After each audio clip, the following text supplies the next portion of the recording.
Good morning from Patty's Garage. This morning, we're going back to basics. And that means doing the initial setup of twin SU carbs. I've got lots of SU and SU tuning carburetor books and manuals, but this section of one of those manuals, and in some cases it may even be a section from one book and then a section from another book, but this particular book has very good, or this particular set of pages has very good methodology, step-by-step, going through the setup of SU carburetors. And I have found it very helpful to kind of take these pages and kind of march through the process and get things set up the way they're supposed to do. I have found that quite often, either myself in an impatient moment or other folks that I've watched and friends will shortcut the process, and in so doing, you may get one part of it right, you don't get the other part of it right, and you never get the carburetor set up correctly. So this set of instructions, certainly many in other books, give very good methodical step-by-step ways to set up an SU carburetor.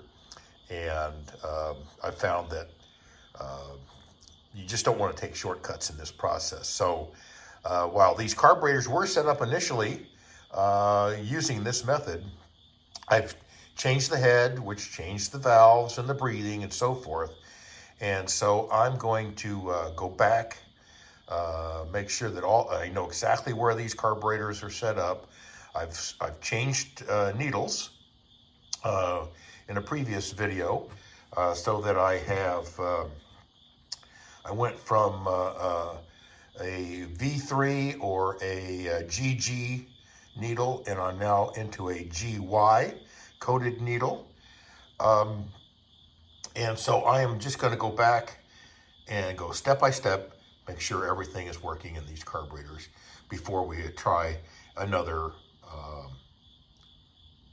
startup and tuning session.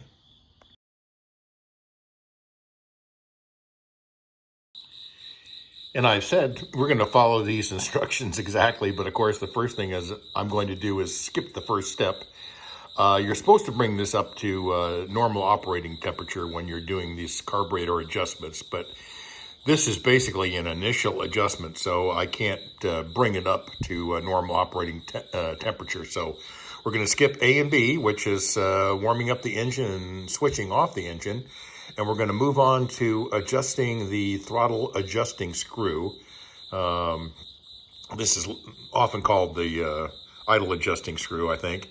And we're going to, and it's this piece, looking at it from the side, it's this piece right up on top of the linkage. And I'll show you that on these carburetors. So the screw that we're talking about is the one right in the center of the screen. And it is, you adjust it from the top, and it's actually pressing down on this linkage, so you can't really see the screw protruding down below, but that's the screw that we'll be adjusting. So I want to unscrew that throttle adjusting screw until it is just clear of the stop, and that the throttle is completely closed. So that would be the butterfly portion of the carburetor, butterfly valve we would call it, but the throttle, until it is completely closed, shutting off all fuel into the manifold. And then you're going to turn it back in 3/4 of a turn open, so you have a little bit of crack in the butterfly. So if you watch this little shiny part right here, as I adjust that screw, that will actually you'll see that start to move.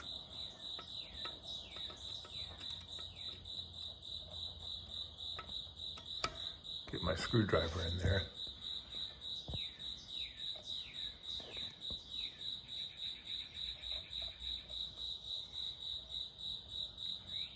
So as I adjust that, you can see that start to move down. Okay, well that's way too much, but I'm going to bring that back up again.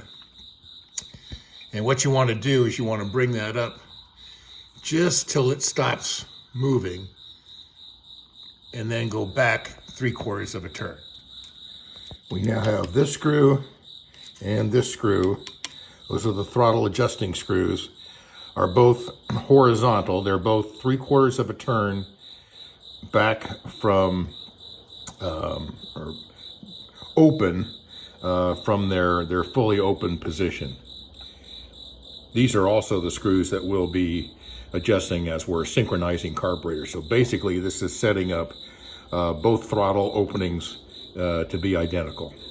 Moving on, they discuss marking for reassembly. Remove the piston suction chamber, which is the dash pot, and disconnect the mixture control wire, and then adjusting the mixture adjusting screw or the jet all the way up until the top portion of the jet is at the bottom of the base plate, and then replace the piston units as marked, and then turn down the adjusting nut 2 complete turns.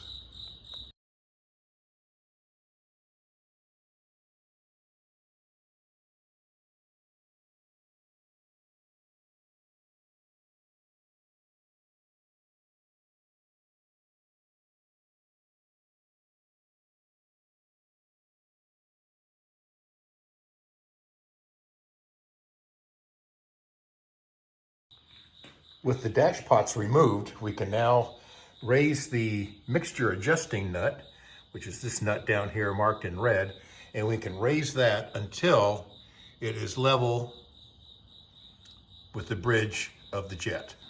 When the nut is wound out, you can normally just start spinning this nut by hand, and you'll see that as I do that, the jet starts to rise closer and closer to the bridge, and you want to do that until it's level. Now if it starts to get a little bit tough, there is actually a excuse me, there is actually a SU nut adjusting tool that can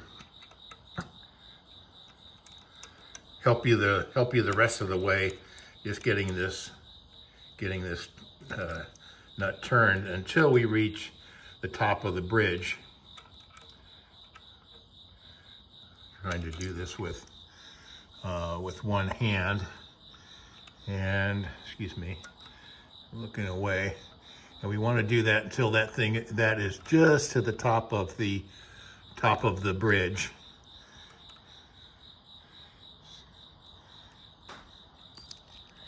And we're almost there. So when you think you've got it about close, you put your straight edge across, and if it'll rock a little bit, or if you're dragging it across and it hits a ledge, you're still too high. So you want to back it off one flat, see if that'll get it straight where you're not rocking, and then do the drag test again. And if you can drag it across, back and forth across the bridge, then you know you're right at the right level, and you've got that perfect.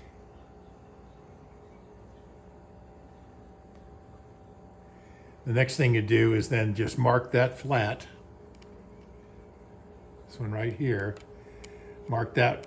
In my case, I'll mark it with a red ink pen, and we'll know that is absolutely at the top. And then when we, as the instructions tell us, we want to back this off 2 full turns or 12 flats, and then that will return right back to that same position, but 2 turns down.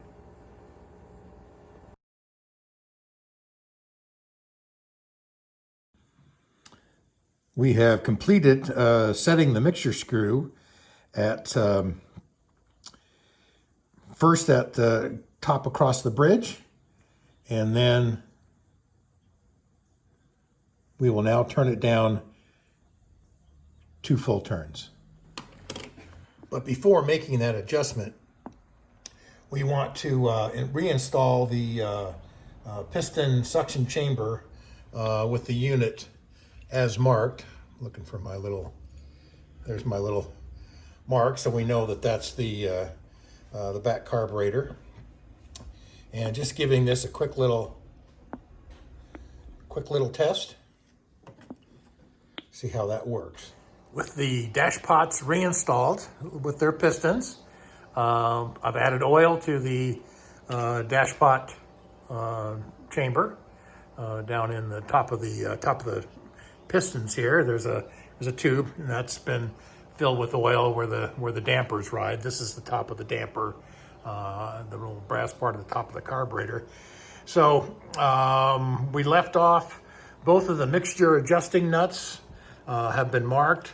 They're level with the top of the bridge and the carburetor, and now we need to back them off 2 full turns. That's 12 flat, each where this red is here, that's considered to be a flat. So we need to back that off 2 full turns for the initial start. With the mixture screws adjusted 2 full turns out, we can now turn our attention to the choke linkage and throttle linkage. Was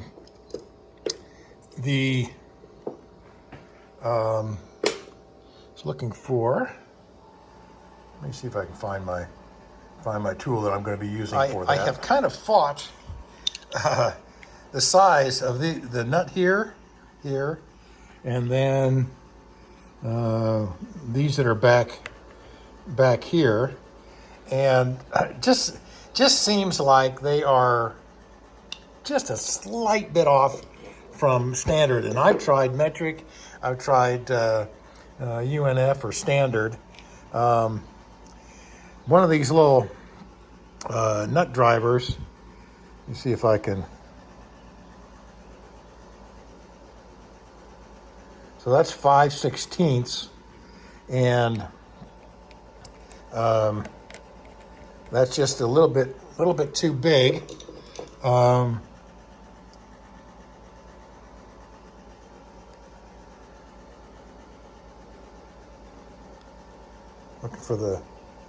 Looking for the size on this. This looks like what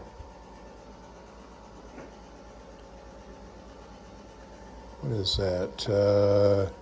11/30 seconds. 11/30 seconds. That seems to slip over at least enough to get those to turn, but there's just a little bit of slack, but they will eventually turn. And these don't have to be mega tight or anything, it's not like you're torquing down a head. So this is going to be my primary tool, and I had a 1/4-inch drive socket, and that looks like that's going to be 8mm. Can't get that to focus, but I think 8mm is also kind of the seems like it kind of works. So between the 2 of them, I'll be able to get that linkage backed off. One other thing I want to move on before I move on, and that's these 2 little pieces over here. These carburetors, these are HS2s, and they have a port on the side of each of them. One here, and you'll often see where there's a little Y connector, and it comes up here, connecting these 2 ports to a Y connector, and that is part of the positive crankcase ventilation system, which this engine does not have. And so that port actually comes all the way through comes into the body of the carburetor, just beyond. I can put my finger in there and reach into the body, and I can find where that opens, just past the piston. And so this, if it's not blocked off, is going to be massive hole into the body of the carburetor and just allowing air to flow in. I'm thinking that originally I had this hooked up with a different kind of an apparatus, and I'm thinking that that is possibly part of my problem with getting these carburetors to idle and tune right. I'm just getting basically a big old air leak into those carburetors. So I've gotten rid of the system that I had on there, and I've just got a length of fuel hose clamped onto the tube in the carburetor, a bolt up here tightened down so that these are now airtight, and hopefully that'll eliminate any air leaks coming into the carburetor. We're just going to be drawing whatever gets measured across the throat of the carburetor and the jet system that's there.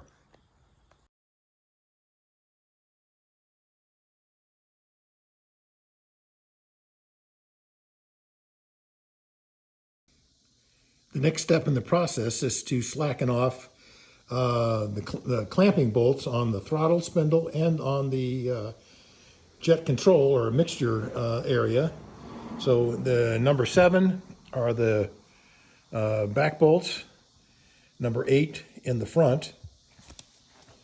And with that done, as I move the throttle, you can see that the right one is moving freely and it's disconnected from this left one. And the same thing true of this front. I can move this jet independently of this jet. So both have been slackened off as per the instructions. Well, things are starting to get a little bit exciting once again. This is, we finished setting up the carburetor. Our next step is to attempt to start the engine and then adjust the idle till we get the proper idling speed so that we can start doing some adjustments to the mixture, and we can make sure that we get the timing correct. I've completed all of the carburetor recalibration, all the new little pieces refitted. I'm backing off a little bit. You'll notice that I've got the jets on a yellow. So this is about 2 turns, 2 flats rather, back from the recommended starting point for right out of the manual for setting up the carburetors. And I'm going to give this we're going to see if we can get this started all on its own. It's I don't know what, probably about 90 degrees outside. So we're starting off with just an ambient temperature. It's about 87 degrees here in the garage. So we're gonna start from cold. Let's fire up the old control module. Give it general power. Already got our switch on over there.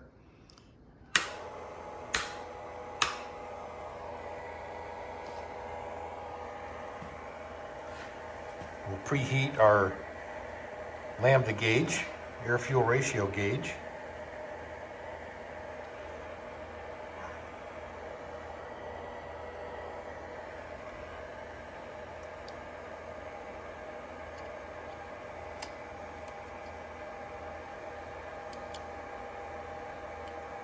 We are set for lambda. That is good. What I'm going to do is I'm going to kind of hold open the choke mechanism, and we'll give it a crank over here on the start switch and see if we can get this started up. Okay, let's give this thing a shot.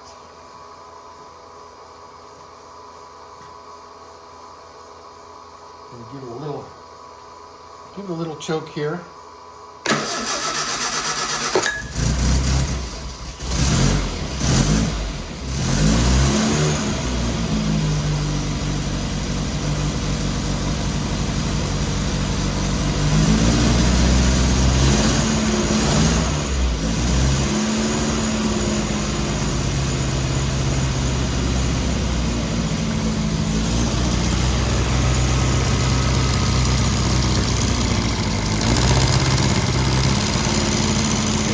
get warmed up.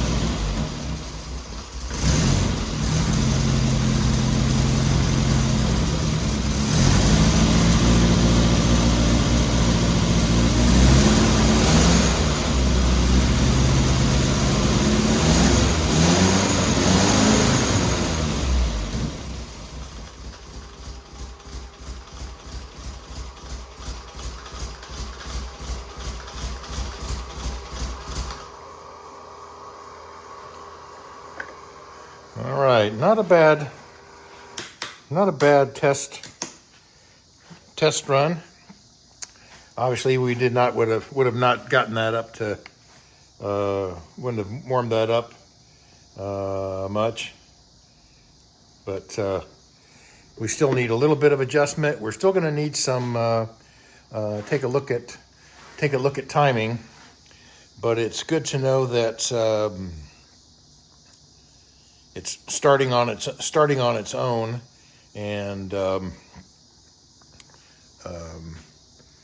running fairly well.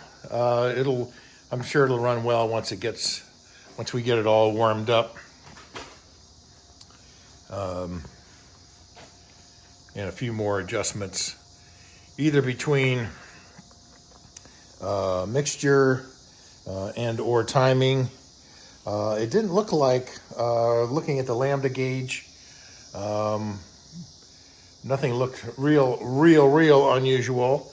Obviously, all of that will change once I start working on getting that timing dialed in, because I really don't want to do too much carburetor-wise until I'm fairly confident that I've got the timing correct. So we'll pick this back up tomorrow.